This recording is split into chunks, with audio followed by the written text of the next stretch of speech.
Hi friends, ఎలా ఉన్నారు? అందరూ బాగున్నారా? అందరూ మంచిగా ఉండాలని కోరుకుంటున్నాను ఫ్రెండ్స్. తర్వాత ఈరోజు రథసప్తమి, మీ అందరికి కూడా శుభాకాంక్షలు ఫ్రెండ్స్. తర్వాత ఈరోజు ఏంటంటే సూర్య భగవానుడు మన పట్ల ఆరోగ్యం ఇచ్చే రోజండి. మనము కూడా ఆరోగ్యానికి ఉదయం లేచి తానం చేకరించి భగవంతుడికి ధ్యానించితే మనకి ఎక్కడ లేని కష్టాలు పోయి మనకు ఆరోగ్యం వస్తుందండి. మన ఆరోగ్యం కోసం ఏమేమి తెల్లవారుతానం సేకరించాలంటే రేగాకు, జిల్లేడాకు, చిక్కడాకు, వాటి మీద పసుపు కుంకుమ వేసుకొని నెత్తి మీద పెట్టుకొని తానం చేసి సేకరించాలండి. అలాగా చేస్తే ఇంకా మనకి ఆరోగ్యం కుదుట పడుతుంది. అందరూ హ్యాపీగా జీవించాలని మనస్ఫూర్తి కోరుకుంటున్న ఫ్రెండ్స్. ఇప్పుడు ఏంటంటే మన ఆరోగ్యం పట్ల కంట ఆలోచన పట్లకే అందరూ పోతారు.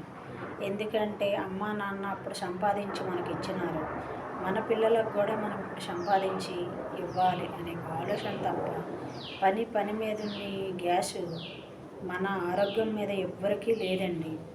అప్పుడు ఏంటంటే స్ట్రాంగ్గా ఉండేవాళ్ళు, బలంతో ఉండేవాళ్ళు అన్నీ ఆలోచించి ఎక్కువ సంపాదించినారు. ఇప్పుడు మన ఆరోగ్యం పోగొట్టుకొని మనం సంపాదనలను సంపాదించేసరికి మన ఆరోగ్యం పోతుంది. ఆరోగ్యం పోయి పిల్లలు ఉన్నారు, కొడుకులు కాసిన నాకేమని వాళ్ళు కొంతమంది ఉన్నారు.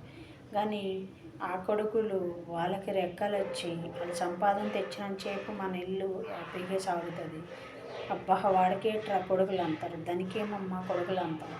కానీ వాళ్ళ సంపాదన ఆగిపోయి వాళ్ళ రెక్కలు వచ్చి ఎగిరిపోయిన తర్వాత ఆ ఇంట్లో పరిస్థితి ఎలా ఉంటుందో తెలుసా?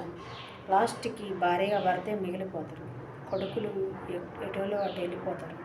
అదే ఒక్క ఆడపిల్లల ఇంట్లో ఉండి చూడండి, ఆడపిల్ల ఇంకొకరింటికి వెళ్ళినా మన ఆలోచనలో ఉంటుంది.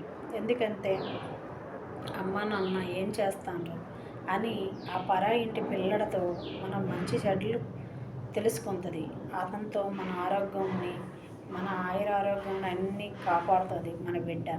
అదే మగపిల్లడు అనుకో, మన ఇంటి నుంచి వెళ్ళిపోయి మన అల్లుడు మనకి ఎలా చూస్తాడో మన ఇంటి నుంచి వెళ్ళిపోయిన బిడ్డ వాళ్ళ అమ్మ నాన్నకి చూస్తాడు. అదే గుర్తుపెట్టుకోండి ఫ్రెండ్స్. కొడుకులు ఉన్నారనేసి మాకు అవుతారని ఆరోగ్యాలు పోగొట్టుకోకండి. తర్వాత మన ఆరోగ్యం కోసం పని అనేసి ఇంకా పోగొట్టుకోకండి. ఆరోగ్యం అంతే కాదండి, ఏదైనా సాధించగలం. ధనము డబ్బు కూడేసి అది ఖర్చు పెట్టడానికి ఓపిక లేకపోతే పైకి లేచి ఆ రూపాయి కూడా మనం తిన్నానికి కొట్టకపోతే మనకు సంపాదించిన విలువైందండి.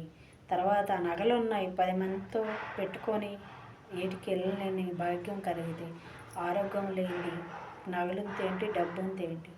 ముందు ఆరోగ్యం కాపాడుకోండి. పిల్లలు ఉన్నారు కదా మాకేమని అజాగ్రత్త ఉండడం కూడా చాలా పొరపాటు అండి.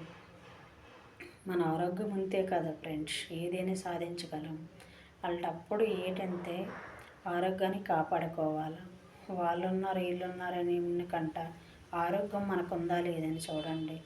మంచితనాన్ని మించింది ఇంకేమి లేదు, ఆరోగ్యం మించింది ఇంకేమి లేదు.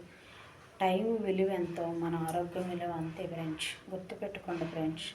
అందరం కూడా వాటికి చాలా చాలా తెలుసుకోవాల్సింది. అది ఆరోగ్యం లేని తర్వాత, ఆరోగ్యం పోగొట్టుకున్న తర్వాత మా పిల్లలకి డబ్బు కూడేసాను మాకేంటి ఇక ఆరోగ్యం లేకపోయినా జీవించేస్తాం అనుకుంటారు. కానీ మనం అక్కడి నుంచి లేచి బయటికి వెళ్ళని స్థితిలో మన మనిషి ఎలా కనిపిస్తుందో తెలుసా?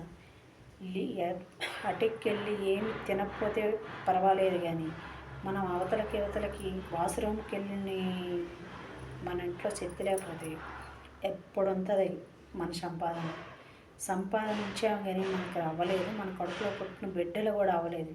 ఈయనకి ఇంత సంపాదన అనే ఆలోచన అప్పుడు అవుతుంది. వచ్చిన తర్వాత ఆరోగ్యం పోగొట్టుకున్న తర్వాత ఆలోచించి డబ్బు ధనం ఏమవుతుంది ఫ్రెండ్స్? ఒక్కసారి గుర్తుపెట్టుకోండి ఫ్రెండ్స్. అందరం కూడా ఆరోగ్యం కాపాడండి. ఈరోజు మంచి రోజు కాబట్టి అందరూ కూడా ఆ భగవంతుడు ధ్యానించండి, మన ఆరోగ్యం కాపాడండి. ఆ భగవంతుడు ఇచ్చే ఆరోగ్యం కంట ఏమి మిగలదు మనకి.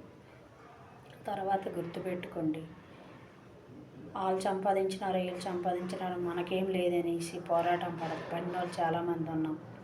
అది కాదు, ఇప్పుడు అందరం కూడా అమ్మ కడుపులో ఎలాగొస్తామో వెళ్ళేటప్పుడు కూడా అందరం కూడా మట్టికి పరిమితమయ్యి వెళ్ళవలసి వస్తుంది.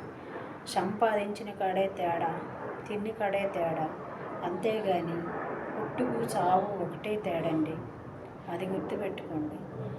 ఎవరు పెద్ద కాదు, ఎవరు చిన్న కాదు, వాళ్ళు ఉన్నవాళ్ళు కాదు, మనం లేని వాళ్ళు కాదు. ఆలోచించుకొని రోజే అన్నీ మనకు ఉంటాయి.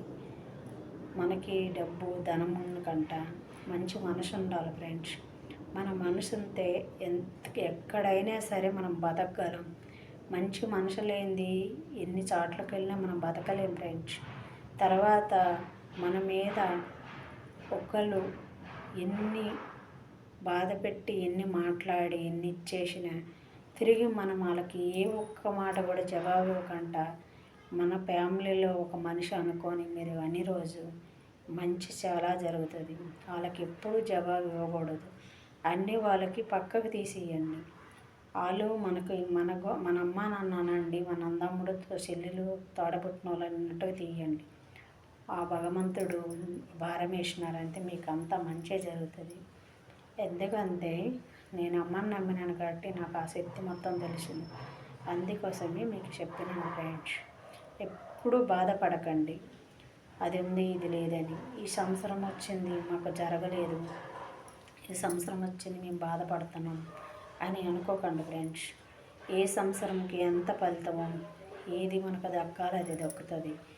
ఎవరిస్తే రాదు, ఎక్కడ పోగొట్టుకుంటే దక్కదు. మన మనసే మనకి ధనము డబ్బు. మంచి మనసు ఉంటే ధనంతో డబ్బుతో ఏం పని లేదు. ఎక్కడ ఎలా రావాలంటే అదే వచ్చి మనకు భగవంతుడు ఇస్తాడు. మంచి మనసుతో 10 మందిలో మెలగండి, మంచి మనసు తెచ్చుకోండి. అప్పుడే మనకు ఐశ్వర్యం డబ్బు అయినా మన మనసే మనకు మంచి డబ్బు ధనం. అది తెలుసుకున్న వాళ్ళు డబ్బు ధనం వెనక పరిగెడతారు. మనుషులు లేనిది డబ్బు ధనం సంపాదించి ఎందుకు ఫ్రెండ్స్? మంచి మనుషుని సంపాదించుకోండి, ఆ తర్వాత డబ్బును సంపాదించండి.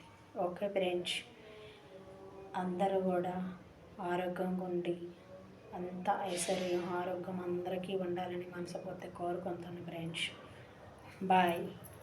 ఐశ్వర్యం వెనక పరిగెట్టి ఆరోగ్యం పోగొట్టుకోకండి ఫ్రెండ్స్. ఆరోగ్యం మనం కాపాడుకున్న తర్వాత మనకు ఐశ్వర్యం. Okay friends, bye.